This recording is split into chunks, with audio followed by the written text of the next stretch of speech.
Welcome to Pigskin Frenzy on this wonderful Tuesday afternoon. Thank you for joining us. I'm Joel Norris, and whether you're watching on YouTube, listening on Spotify, or listening on Podbean, a big thank you for taking some time out of your Tuesday to just sit back, watch, and listen to some college football coverage presented by me. Now, if you're watching on YouTube, please subscribe to the channel, leave a like on the episode, and leave a comment down below. Spotify, if you're listening on there, share around with others and follow on there as well.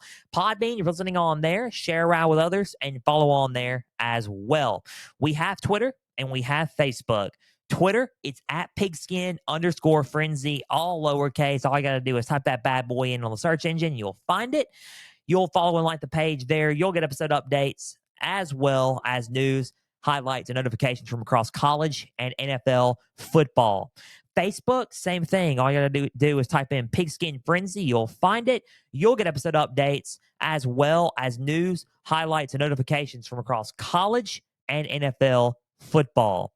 Okay, enough with, the promotion, and introduction, but I get through it with it. I get through with it quicker and quicker every time I do it. But nonetheless, college football day today. We're all about what's May 2nd now. So May 1st was yesterday, new month, and we're about 3.5 months away now from the opener and kickoff of college football of the 2023 season. I'm excited. I'm pretty sure everybody else is too. I mean, it's one of those things where it's, exciting. It's like sporting Christmas almost. That's what me and my family call it. So sporting Christmas. And it's literally like Christmas Day. You're wrapping, excited, and you're anticipating it and you're waiting for it. And then you open up a bunch of gifts, and it's like you get a bunch of gifts like, oh, okay, we got Ohio State and Notre Dame coming up this season. We got USC and Oregon coming up this season. It's like you're opening up a bunch of presents and opening up a bunch of gifts. Utah, Florida's coming up, and Florida State, LSU, and, just a bunch of gifts just being unwrapped, So that's what it's like, It's college football. It's fun. There's really nothing like it.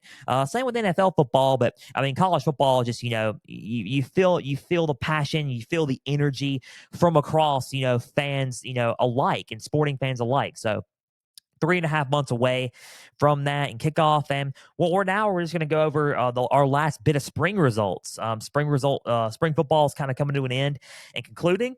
I think the last bit of games featuring San Jose State and San Diego State are May 5th, Friday. So, school's about to get out for the summer. Summer is about to roll around. And the next thing, for a big thing for college football coming up after this, would be Media Days.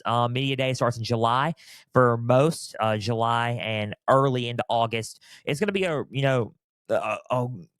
it's one of those things where it's, when summer hits, it's a dry period, and we're going to hit that dry period, for sure. You got to get through June. You got to get through a little bit through July. And then after July, it slowly starts coming into the fold of the way Media Days starts coming up. And you got, training camp and what to expect from then. Then you got predictions on the season. And, that will all start, coming late July. And, it's going to be one of those things where it's going to be, fun and you look forward to it. But we got to get to the dry period first, the dry period of, quiet a little bit on football. And, I'm going to help you guys. I'm going to get you through it. Don't worry. But, it's going to be good. But spring results, we're going to go over those. We're also going to tie everything in together with some news based off the college football playoff model. 12 teams are now, into effect starting 2024. And the scheduling, I'm going to talk about the model and the scheduling to close everything out. So don't leave yet. Just keep on tuning into Pigskin Frenzy, YouTube, Podbean, and Spotify, and all other platforms for Pigskin Frenzy. So let's kick it off with some spring football results. We're just going to break down 3 teams, and let's kick it off with Texas A&M. Go to College Station for a little bit, go into the SEC some more, and I said I wanted to look at what's the running game going to do? What are they going to replace with Devon Achane? What is the offense going to look like? And what is the defense going to look like? I said I was going to give defense a pass a little bit on this, but the offense needed some work. So now, we got our taste of what Texas A&M could look like in the 2023 season, and it's not bad. It's not bad. It's much improved. I will admit, I will give Jimbo Fisher, head coach of Texas A&M football, credit. It's not bad at all. I mean, it looks much improved. Do I think that they're going to be a team that probably wins the West? I mean, they're still rebuilding, so I can't say yes or no, and just give them a definite answer of okay, they're going to immediately be in the title picture for the SEC. But it's one of those things where they're much improved and they're going to surprise a lot of people and they're going to give their teams their best this season. So, um, what I liked, and here's what I didn't like from this. I think the immaturity on some of the plays showed just a tiny bit. That's what I didn't like. I think that the maturity level for this football team needs to be a little bit more, up, if that makes sense. You need to be a little bit more mature come fall. That's the I think one of the only things that I found from Texas A&M that I did not enjoy from the spring game. But that's not that's that you can get that stuff cleaned up. It's just young players coming into their own and trying to build and be mature. So that's just one thing. So with that being said, let's get into the things I did like from Texas A&M. I like their running backs. I really like their running game, especially running back Reuben Owens. I like Reuben Owens. I think Reuben Owens looks, astonishing. I've been hyping him up for a little bit. I think he is a good replacement for Devon Achane, and he's going to be a star in the making as RB1 for Texas A&M. And I think he's going to put a lot of people on its heels, a lot of defense on its heels. Reuben Owens was pretty good, in high school. And I think that he's going to, transition into college quite nicely. I think he's, in my opinion, the solid choice for running back, the starting running back position for, come for the Aggies in the fall. I think it's a good match, good game for him. And he looked solid. He looked really, really nice. He looked well prepared for the moment as well. So don't be surprised if he gets the starting nod come fall. It's far from official yet, but I mean, don't be surprised if he gets, the RB1 positions to replace Devon Achane coming up in the fall. So not only that, I like the quarterbacks. Connor Wingman looked surprisingly well. He looked a little bit more developed. He was a freshman last season. He's now a sophomore and he's coming into his own. And he's gonna look solid. I think he's gonna transition a lot of it a little bit better than last season, because now he's gonna have probably potentially his first full start. Now it's a quarterback competition between him and Max Johnson.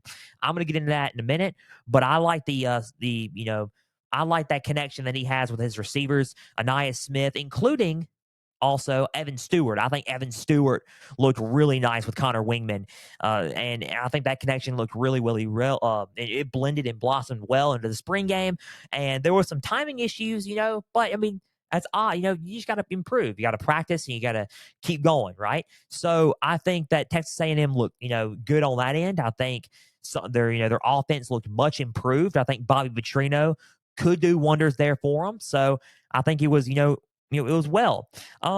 Here's what I liked also. I like their defense. Their defense looked solid. I think Damani Richardson and Sam McCall and Tony Grimes are going to be, a threat, and they were a threat in the spring game. So I think they're going to be a threat to opposing offenses in the SEC for a couple of years to come in the fall. I think they all looked well and they played well and they played hard, and that defense looked much improved as well. A&M, the problem with A&M is this: it's not their talent. They got the talent. It is the immaturity. That's one. And two, you just got to coach better overall. You got to coach better. You got to get, a hold of the right plays, and you got to adapt to today's brand of football. I think today's brand of football is much different than it was in 2014. I'm not trying to knock at Jimbo Fisher here, but you got to improve on the offensive side of the ball and you got to improve on the defensive side of the ball. You got to adjust for today's offenses on defense. However, for the offense, you got to blend in with what everybody else is doing, and that's, high octane spread RPO type offenses, quick, quick offenses. So you got to blend in with speed, agility, and you got to be a little bit athletic to play in some of these offenses nowadays. And you got to be willing to move the ball and put up points. And that's what it's all about in today's college football brand of offense. Again, I would like to discuss that on one episode of Pigskin Frenzy, maybe next week or maybe in the future, talk about the difference and the evolution of how offenses have evolved in college football. So it's really one of those things where it's one of those things where you know it's times have changed, right? It's you're running the I formation, and it's like okay, back in what 2007, that will work. The I formation will work. You line up in the power I, you hand the ball off, or you do a little convert it into a little play action and throw the ball. That will work, and that will get you points and get you enough to win the game. And defense wins championships. That's still the case today. You need a good, solid defense. However, what also wins championships nowadays is you got to have an offense and you got to have a quarterback pretty much and to lead that offense. So I think A&M's offense is much improved, but you still got to work out some of the kinks that that happened last season, and you got to still build on that. I think the quarterback competition between Connor Wingman and Max Johnson is needed, just because Connor Wingman's he's just because he is a sophomore. He has a little bit more, a little bit more experience under his belt. He hasn't played a full season yet. I think that if you do start him and he gets adjusted to a full season, he'll transition quite comfortably. And I think he is a good option for your starting quarterback position. I think Max Johnson looks okay. He didn't look the best. He looked okay. I think Connor Wingman has the edge in this battle just a little bit. If you're asking me, I think who looks better right now from that spring game, I would probably say Connor Wingman over Max Johnson. But nonetheless, Texas A&M is just, they're improving, they're still practicing, and they're still trying to get, a hold of things. So, yeah, I think A&M is going to be a team that you got to watch out for. I think they, look solid. I think they still need some work on some things, but nonetheless, I think they're much improved from last season for sure, and it shows. But yet again, let's see how it goes and transitions into fall. So moving on, let's go to Oklahoma. Oklahoma, they looked really, really good. I liked their defense a lot. I think their defense looked solid. It looked a lot better. I think, like I said, the let's get to what I liked, and then I'll just get back to what I didn't like. So what I liked is their defense. I liked their coverage, and their secondary looked very confident to go up against their receivers, which I loved. I loved that. I liked their coverage. Their zone coverage looked good. Everything looked good. It looked like a Brent Venable defense, and it looked like that Brent Venables is trying to come into his own at Oklahoma, which is really good. The defense is much improved. It was way more improved than last season, and their offense didn't look bad. I think their offense looked solid. I didn't think it looked great, but I think it looked solid. It looked like Dylan Gabriel was leading the charge well. I think Jackson Arnold is going to be a good option for them next season after Dylan Gabriel plays his final season in Oklahoma. I think Jackson Arnold, when he leads this team into the SEC next season, I think will be, he'll be the in my opinion, the consensus starting quarterback for Oklahoma their first year in the SEC. So I think that, they look good there. I think the quarterback spot looks fine. I think their receivers look good, even though they're losing, Marvin Mims and, guys like that for, to the draft. They lost them to the draft, but, they still got Jaleel Farouk and Drake Stoops there. And I think those are going to be some good options for Dylan Gabriel when they come, play in the fall, and they play in the fall. And it's going to be well. They're going to look really, really good, I think. And their offense looks solid. I think their defense looks solid. I think some of the one of the things I didn't like, and this is what I'm getting into, the things that I didn't like from them was, the timing of just much like A&M, the timing and the miscommunication. I think that should be worked on just a tiny bit. But nonetheless, those are some small things you can clean up and, work out. So I think that they look solid. I think they look like a team that will be much improved, and a team that's going to, probably, shock a little bit of people. I think that Oklahoma has a potential of going, winning 8 or 9 games this season. And I don't think 6-6 is going to cut it for them this season. I think they look solid. I think they're going to be ready to go come fall, and it looks like an 8 or 9 win season is in order for them, which is good. It's solid. It's not the Oklahoma standard. They want to be in the playoff every year. They want to be in a New Year's Six or a playoff every year. But at the same time, it's like a 8 or 9 win season, trying to build everything up after the Lincoln Riley departure and the overhaul of transfers that went to USC. It's one of those things that's needed. It's a step, a stepping stone. It's okay. We weren't 6-6, but that ain't gonna happen this year. We're gonna step, and achieve just a little bit higher than we did last season. And I think that's what it's gonna be, a step in the right direction, and they're gonna achieve a little bit higher than they did last season. So Oklahoma looks solid.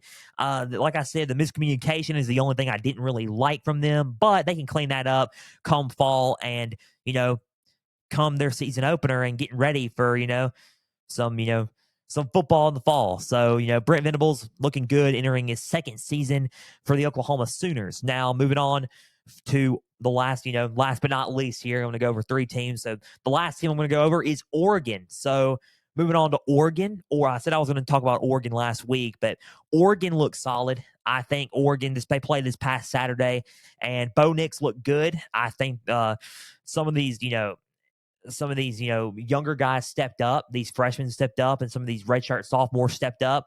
I think, a lot of their offense looks kind of the same as it did last season, which is good because you need to keep it the same. It looks solid.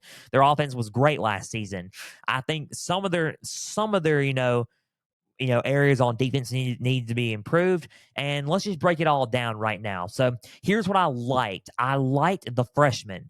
I liked, Dante Dowdell from, running back. He came from Mississippi in high school, and he committed to Oregon and went up to Oregon. He looked really good in the spring game. He shined. He really showed some moments there. I like Bo Nix, as obviously, even though he's the veteran. I like Bo Nix. He led them to he led Oregon, his Oregon, the yellow team, to a, he's like a mini comeback, if you will, to a 23-20 victory over the white team. So yeah, Oregon looked good. Bo Nix looked good. I like Cole Martin. And Cole Martin is the defensive back that played behind Christian Gonzalez last season. Christian Gonzalez was a threat to a many receivers last season in the Pac-12. They were wondering, okay, who do you get to replace a Christian Gonzalez? Because he was one of the best DBs in the game in the Pac-12, much less the game in college football last season. So you look and you're like, okay, let's look at Cole Martin. He backed him up. So here we go. Cole Martin stepped up, and he did not disappoint. I think Cole Martin was waiting to get his chance and waiting to pounce at the opportunity to get some action and get going into the game. And he gelled quite nicely. I think Cole Martin has the potential to be a solid defensive back for Oregon come this season, and I would probably give him the starting nod going into this season. I think he looked solid. I think he covered well and covered nicely. What I liked was from their offense was the running game, and I liked how quick they were getting the ball off. They made accurate decisions, and I really, liked their offense and how it gelled. Oregon looked good on offense. The defense, I like their secondary, and I like their front. Their front looked nice, and it looked much improved from last season. And their secondary was still solid as usual, even though Christian Gonzalez went to the NFL and he went to the New England Patriots. Cole Martin's going to lead that charge, and they look good on in the secondary and as defensive backs. So what I did not like was some of the, play in the middle. I think the linebacker core could be worked on just a tiny bit up the middle. I think some of the passes up in the middle were, kind of carving that middle up in the defense. And I think that would, quite, just needs a little bit of, tweaking up a little bit. Not too much, but a little bit of tweaking up. I think that, it, needs to be a tiny bit different from, last season. I think last season they had a problem with up in the middle, but however, they look good on defense, but they just need a little bit of, work up in the middle. And I think some of that miscommunication on defense needs to be worked on as well. So those are the 2 things that I did not really enjoy from Oregon, but it's going to get cleaned up nicely. It's Dan Lanning. Dan Lanning's an excellent coach for Oregon, and I'm pretty sure Oregon's going to get that cleaned up come fall, and Oregon's going to be a top 10 team nonetheless coming up in college football. They look like a top 10 team as well, Oklahoma looks like a top 15 team. A&M, I really can't evaluate them yet as a, top 25 team yet or not. You probably they're going to end up, probably being unranked to start the season, but they could work their way up. It's one of those things where you just got to see, and 3.5 months we will see. So those are the last bit of results from spring games from top college football teams. Again, spring is all about just trying to evaluate teams if you're a fan of each of these teams and see what you can improve on coming in the fall and what you like from these teams now, and it gets you get to kind of pump for what you want to see in the fall, right? So I mean, they look, some of these teams, a lot of these teams look solid, a lot of them need some work, but you know it's one of those things where it's an exciting thing to look forward to and watch. And now that spring's over, we can have a quiet period in the summer. Everybody can rest and try to get ready for fall camp in about 3.5 months in August. So we got media days and we got projections coming up later on in July and August, and we'll have those on Pigskin Frenzy around that time frame. But yeah, so I mean, spring football's over, and that just about does it. For spring football in general. So let's move on from spring football results, and let's go over to just one more thing before we conclude today's episode of Pigskin Frenzy. You know, it was last week, and we were getting ready for the NFL draft, and I was so caught up in the NFL draft that I completely forgot.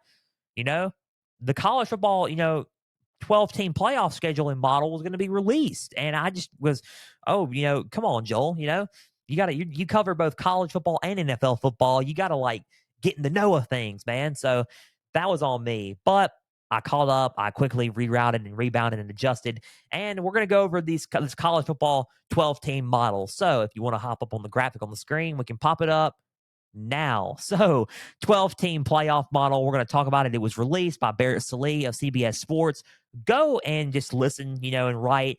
He talks, he reports, he writes. Go and listen to his stuff and watch him on CBS Sports. He does a great job covering college football and CBS Sports in general. So just go and listen to him. So I'm on my phone here and I'm on CBS, and here are the college football playoff dates and locations. So how this happens is, normally in the 14 field, you have, conference championships, and they happen the first week of December.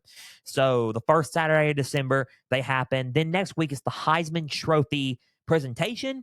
Then you have the holidays, and it's all nice. And then, I don't know if you heard the clap or not, but boom, there you go. We're in it. After after Christmas, we go straight into New Year's and New Year's Eve. That's when the semifinals happen. And then I think the second week of January is the college football playoff national championship game. And that's the usual format for the 4-team spot. And we're going to have that this year. Coming up for this season it is the last season under the 4-team playoff model. So, it's bittersweet, but it's going to be fun. It's going to be a fun season this year. But let's talk about the 12-team playoff model, because a lot of it changed, and as you should. You got to change a lot of it if you're getting into a lot a lot more teams. Obviously, you add 8 more teams into the fold, right? You add 8 more, and you are just you're creating this big playoff field, and it's one, and this is a whole different conversation, but I'll just start it up for next time. But one, it's a little bit easier now to get into the playoffs. You can drop 2 games and afford to drop 2 games and let it slide, and then you're either 12 or 11th seed in the college football playoff. So it's like you can easily get in now, and it's a little bit easier now. In the 14 playoff, it's not that easy. You gotta winning matters.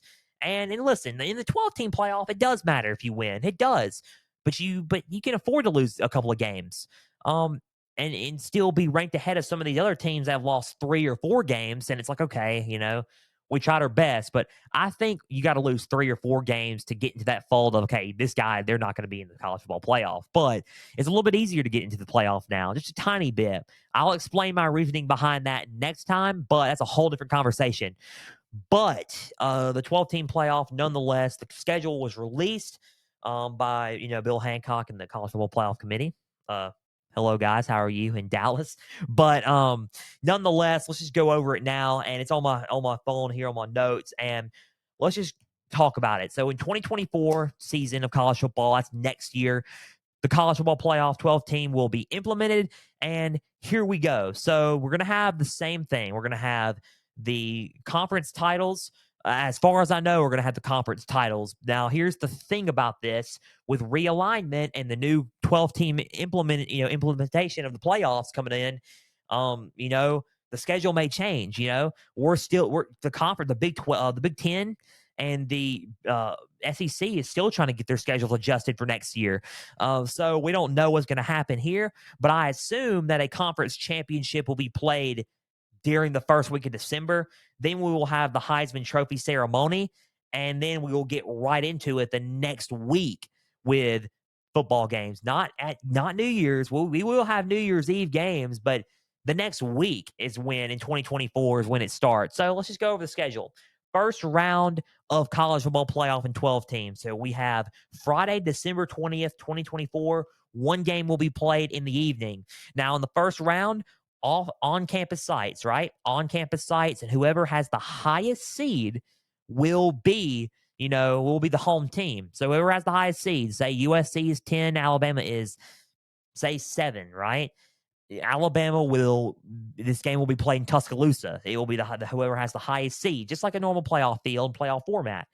And I would like to keep in mind that the 4 teams whoever wins a conference championship has a bye week. So I would like to point that out. Whoever has a conference title, and whoever wins the championship conference title, where you're an ACC champion and or a Big 12 champion, whoever, you are in and you get a bye. So it helps out a little bit for the conference champions, and it gives them the advantage as they get the bye going into the quarterfinals. So you get the quarterfinals and you get a bye. If you're a conference champion, if you're a 3-loss ACC champion, you could potentially be into the playoffs and have a bye because you were the ACC champion, despite Alabama being a 1-loss team and didn't win the championship at all. So it's like, okay, you get in and you're sitting there and you're like, okay, that is not really all that fair. But at the same time, they won a conference title. That's the rules. So that's how it started. And the conference champions will have a bye going into the semifinals. So quarterfinals, I completely skipped the first round. I'm sorry. So my bad. So let's go back to the on-campus site games. First round on-campus sites.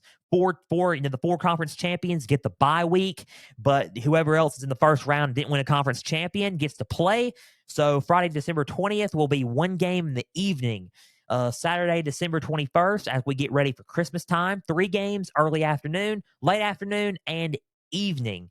So we have afternoon. So what we have usually a 12 Eastern, we will have a 3:30, and then we'll have a 7 o'clock kickoff for those games.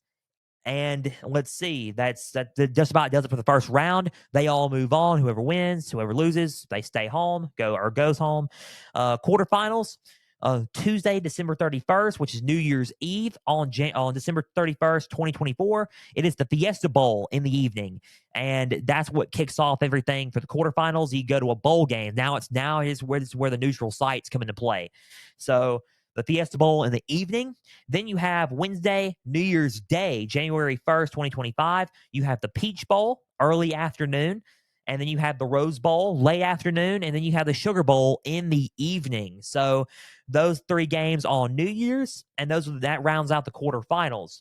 The semifinals come into play. Then it's Thursday, January 9th, the Orange Bowl in the evening. And Friday, January 10th, 2025, by the way, guys, this is in 2025, on Cotton Bowl in the evening on Friday. So Thursday, January 9th, Orange Bowl in the evening, and then Cotton Bowl in the evening on Friday, January 10th. So, and then you get a break, and those are the semifinals, and whoever wins those 2 semifinals goes and plays each other in the national championship game Monday, January 20th, 2025, Mercedes-Benz Stadium in Atlanta, Georgia. So that's pretty much the format, and that's how it's going to go.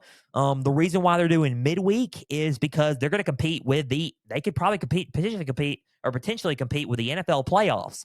The NFL playoff has 18 weeks, so keep in mind around that time frame, January 9th and all that.